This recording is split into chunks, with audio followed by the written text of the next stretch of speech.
बहनों भाइयों नमस्कार, जय माता की। जीवन उनके लिए बहुत सर्वश्रेष्ठ होता है जो जीवन में आनंद खोज लेते हैं। जीवन उनके लिए बहुत सर्वश्रेष्ठ होता है जो जीवन में आनंद खोज लेते हैं, और उनके लिए थोड़ा मुश्किल होता है जो इसका विश्लेषण करते हैं। जीवन का विश्लेषण करने वालों के लिए जीवन थोड़ा मुश्किल हो जाता है, लेकिन जीवन उनके लिए बहुत कठिन हो जाता है जो जीवन की आलोचना करते हैं। जीवन के प्रति आपका दृष्टिकोण ही आपके जीवन को परिभाषित करता है। मैं हूं पंडित दिनेश नारायण पांडे और आप देख रहे हैं अपना लोकप्रिय चैनल ग्रहवाणी। आप सभी का हार्दिक अभिनंदन करता हूं, स्वागत करता हूं। महीने के राशिफल के क्रम में जून माह का राशिफल आज कर्क राशि वालों के लिए बन रहा है। ये वीडियो कर्क राशि वालों के लिए है, जून माह के राशिफल को लेकर के। कैसा रहेगा जून का महीना। आपकी जन्म की राशि कर्क है, कहने के नाम से कर्क राशि के व्यक्ति हैं आप, या आपकी कर्क लग्न है, तो भी आप इस वीडियो को देख करके जून महीने का सजेशन प्राप्त कर सकते हैं। कैसा क्या करना पड़ेगा आपको जून के महीने में, कहाँ सावधानी बरतनी है, कहाँ से मिल सकते हैं आपको चैलेंज, और आपको जीत के लिए क्या करना पड़ेगा।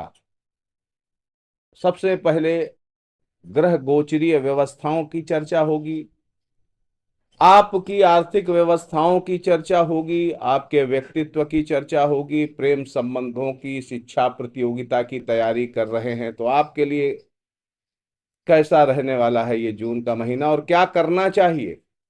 विशेष सुझाव आपके लिए इस माह की ग्रह गोचरीय व्यवस्थाओं के अनुसार। तो आइए शुरू करते हैं सबसे पहले ग्रह गोचरीय व्यवस्थाओं की। इस महीने मंगल आपके लग्न में गोचर कर रहे हैं 7 जून तक। उसके बाद में आपके द्वितीय भाव में गोचर करेंगे केतु के साथ में युति बना करके। मंगल केतु की युति द्वितीय भाव में वाणी को खराब कर सकती है। क्रोध उत्तेजना से आप अपनी वाणी से किसी को आहत कर सकते हैं। बैंक बैलेंस के लिए यह स्थिति थोड़ा सा गड़बड़ इस विषय को लेकर के हो सकती है कि आपकी जरा सी लापरवाही या कोई भ्रम आपको नुकसान दे सकता है, लेकिन कई जगह से जो डूबा हुआ पैसा है वो आपको वापस मिल सकता है। ये इसका प्लस पॉइंट है।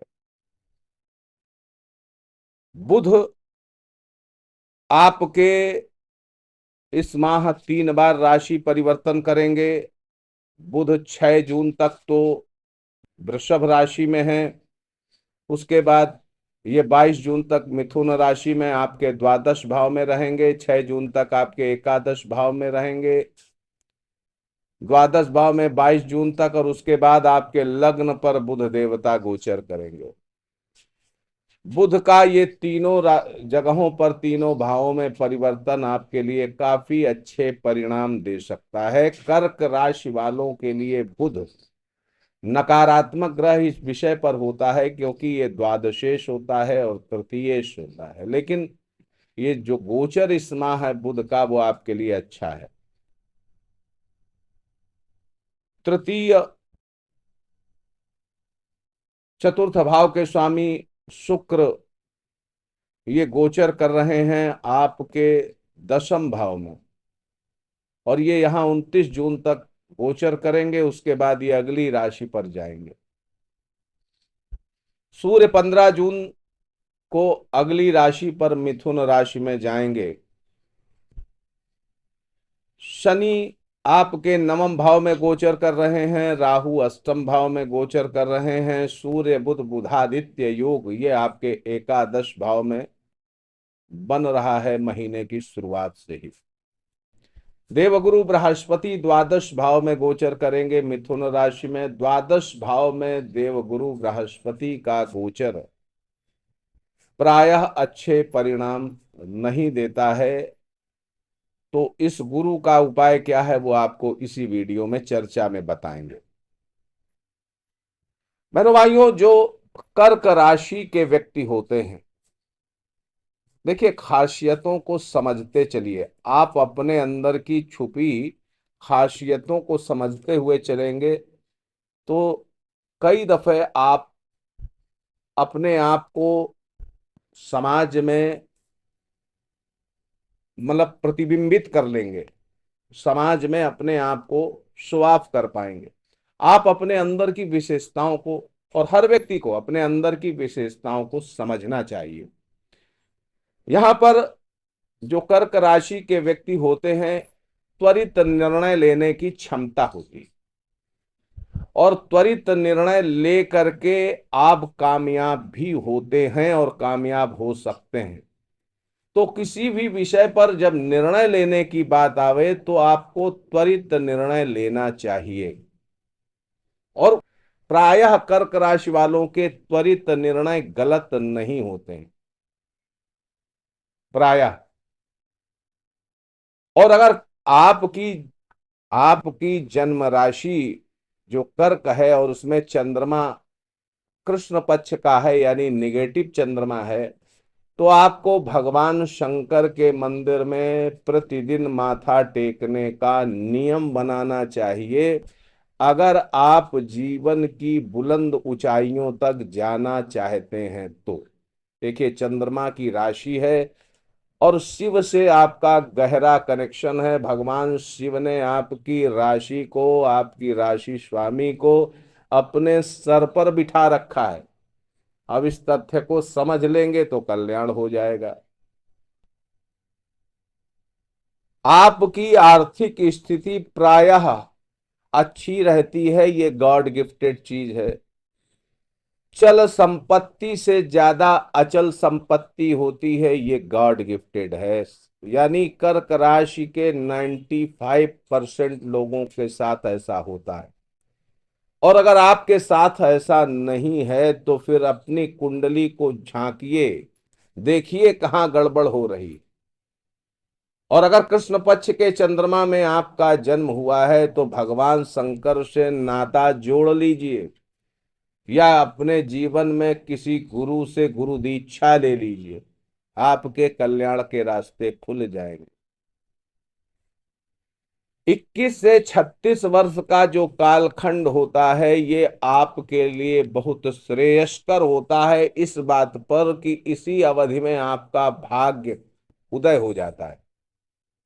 और भाग्य उदय हो जाएगा तो चाहे आप कृषि के क्षेत्र में हैं, कला के क्षेत्र में हैं, नौकरी करते हैं, कमीशन एजेंट हैं, या व्यवसाय के क्षेत्र में हैं, यानी हर जगह आपकी तरक्की के रास्ते बने रहते हैं।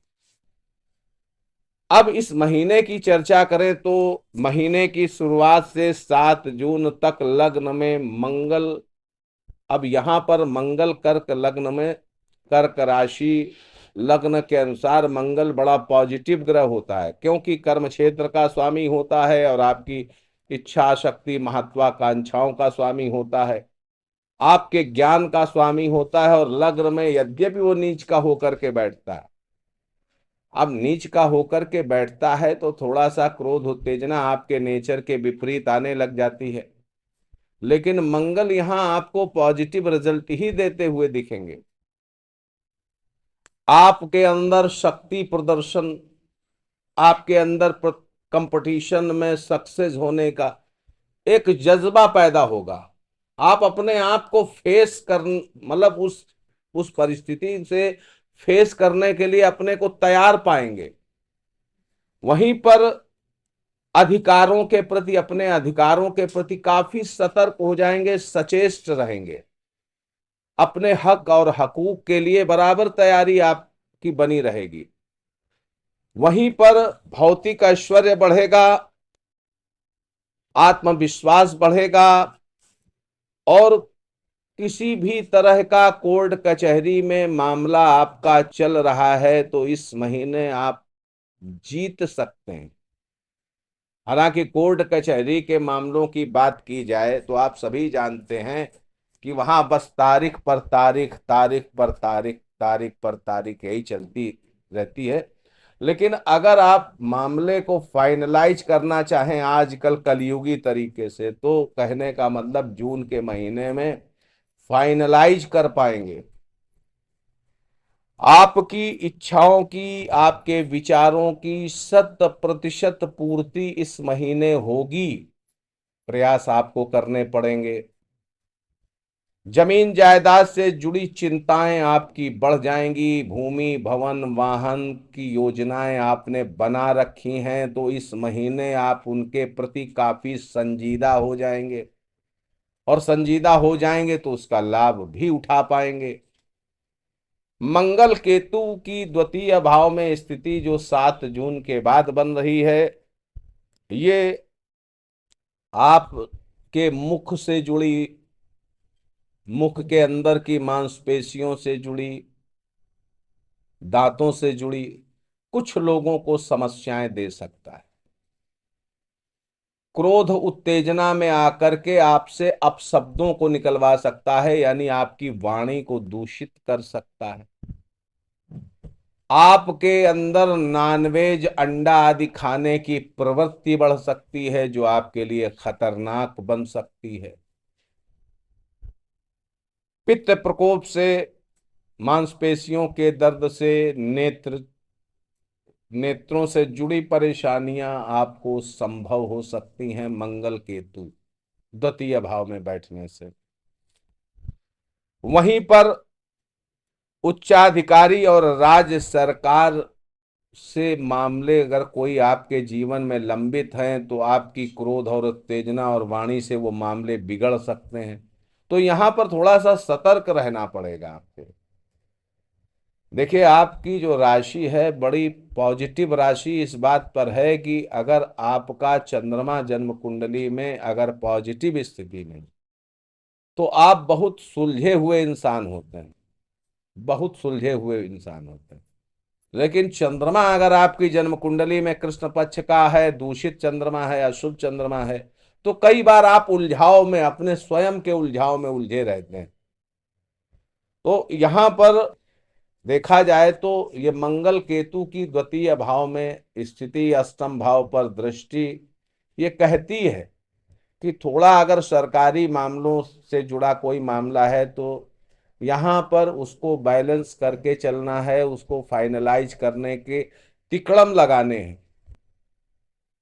स्वास्थ्य का ध्यान भी रखना पड़ेगा।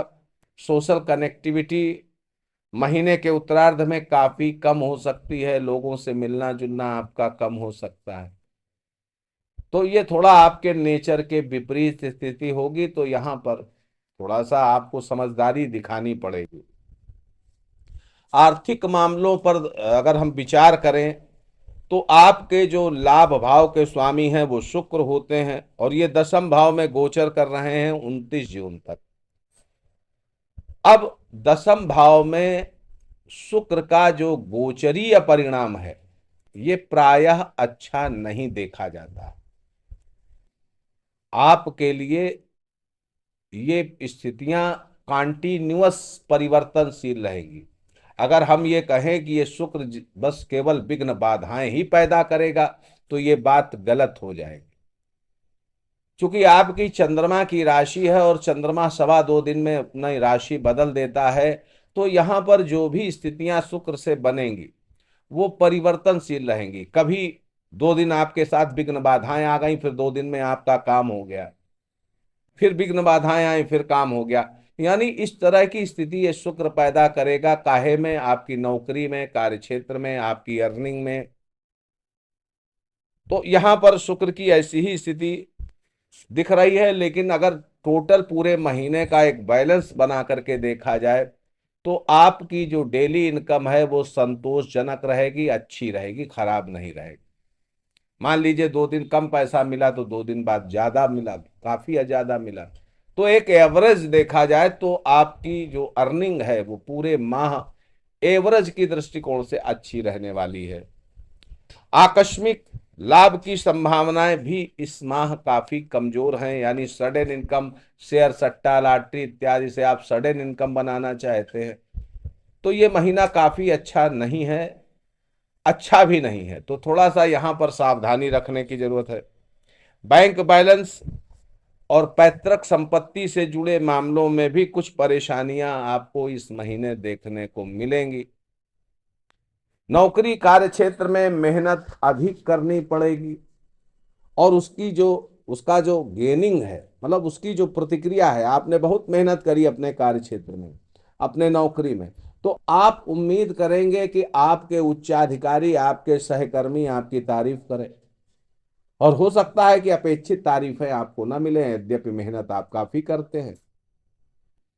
लाभ भी कम मिल सकता है। मान सम्मान में अगर देखा जाए तो जरा सी कोई गलती हुई नहीं कि चोट चपेट लग जाएगी आपके मान सम्मान में। शरीर में भी चोट चपेट की संभावना है, खास तौर पर 7 जून के बाद। तो वाहन आदि के प्रयोग में भी आपको सावधानी रखनी पड़ेगी। संबंधियों से मनमुटाव हो सकता है, और किसी चालाक स्त्री के संपर्क में हैं तो बहुत सतर्क हो जाइएगा। किसी चालाक स्त्री से या कोई बहुत सगा संबंधी या दूर का संबंधी, वो आपको आर्थिक क्षति दे सकता है, आर्थिक हानि दे सकता है, आपको परेशानी में डाल सकता है। इसलिए सतर्क रहने की आवश्यकता रहेगी इस माह। अष्टम भाव में राहु का गोचर आकस्मिक रूप से धन लाभ भी दिलाता है, आकस्मिक रूप से धनहानि भी दिलाता है। अब यहां पर जो अष्टम भाव में राहु का गोचर है, ये इसको हम इस तरीके से कह सकते हैं कि आकस्मिक रूप से धन लाभ भी कम दिलाएगा, और साथ में रोगों और बीमारियों पर, पारिवारिक रोगों और बीमारियों पर आपके खर्चे बढ़ा सकता है। अब आपकी जन्म कुंडली में राहु काफी अच्छी स्थिति में है, तो शायद आपको इस तरीके के बुरे परिणाम न मिले। कई अच्छा काम भी हो जाए, जैसे आपका पैसा कहीं डेड अकाउंट में फंसा हुआ है और प्रयास कर लो, तो हो सकता है कि वो जो पैसा आपका डेड अकाउंट में चला गया था वो आप रिकवर कर पाओ। तो कुछ लोगों का जिनकी जन्म कुंडली में राहु अच्छी स्थिति में है, उनको इस तरीके के भी परिणाम मिल सकते हैं। इस माह सबसे खुशी की बात यह है बहनों भाइयों कि आपका पुरुषार्थ और आपका प्रयत्न, इससे ज्यादा आपका भाग्य आपको साथ देगा। यानी आप जो एफर्ट करेंगे, जो प्रयास करेंगे, उससे ज्यादा फायदा देगा आपका सौभाग्य। यानी सौभाग्य आपके जून माह में आपकी काफी परेशानियों को कम करता हुआ दिखेगा। भाग्य पक्ष आपका पूरा साथ दे रहा है। व्यापार और नौकरी दोनों में लगे जो भी जातक हैं कर्क राशि के, उनको भाग्य पक्ष के प्रबल सहयोग से काफी राहत होती दिखेगी। प्रेम संबंधों के लिए देखें तो ये माह विशेष रूप से अच्छा रहेगा। हालांकि महीने के पूर्वार्ध में लव मेट के नखरे भी आपको उठाने पड़ेंगे, और वहीं पर उनका एग्रेशन भी आपको उठाना पड़ सकता है, झेलना पड़ सकता है। लेकिन उत्तरार्ध काफी अच्छा रहेगा। और वहीं शिक्षा प्रतियोगिता से जुड़े अगर आप विद्यार्थी हैं तो महीने का उत्तरार्ध आपके लिए काफी अच्छा रहेगा, अच्छे परिणाम देने वाला होगा महीने की शुरुआती समय से की तुलना में। अब आ जाएं सुझाव पर। इस महीने के सुझाव क्या हैं? देखिए, स्वास्थ्य का भी ध्यान रखिए, अपने मान सम्मान का भी ध्यान रखिए, इनके प्रति सतर्कता रखिए। पढ़ाई से मन उचाट हो तो गणपति आराधना जरूरी। झगड़ों से बचिएगा, विवादों से बचिएगा, झगड़ों और विवादों से बचने का प्रयास करिएगा। सरकारी मामले कोई भी हों, उनमें लापरवाही बिल्कुल आपके लिए उचित नहीं होगी। और 15 जून तक का समय इन सब मामलों को निपटाने के लिए अच्छा है। जो भी सरकारी मामले हैं उनको 15 जून के पहले निपटा लीजिए। समय आपको साथ दे करके उन मामलों से जीत दिला देगा। अब इस महीने की अशुभ तारीखों को समझ लीजिएगा। 3 तारीख, 8 तारीख, 11 तारीख, 16 तारीख और 20 तारीख, ये तारीखें आपको चंद्रमा के गोचर के दृष्टिकोण के हिसाब से कम अच्छी हैं, तो इनमें से थोड़ा सा सावधानी की जरूरत है। आप सुखी रहें, मंगल कामना है मेरी। और प्रेम से बोलिए जय माता की।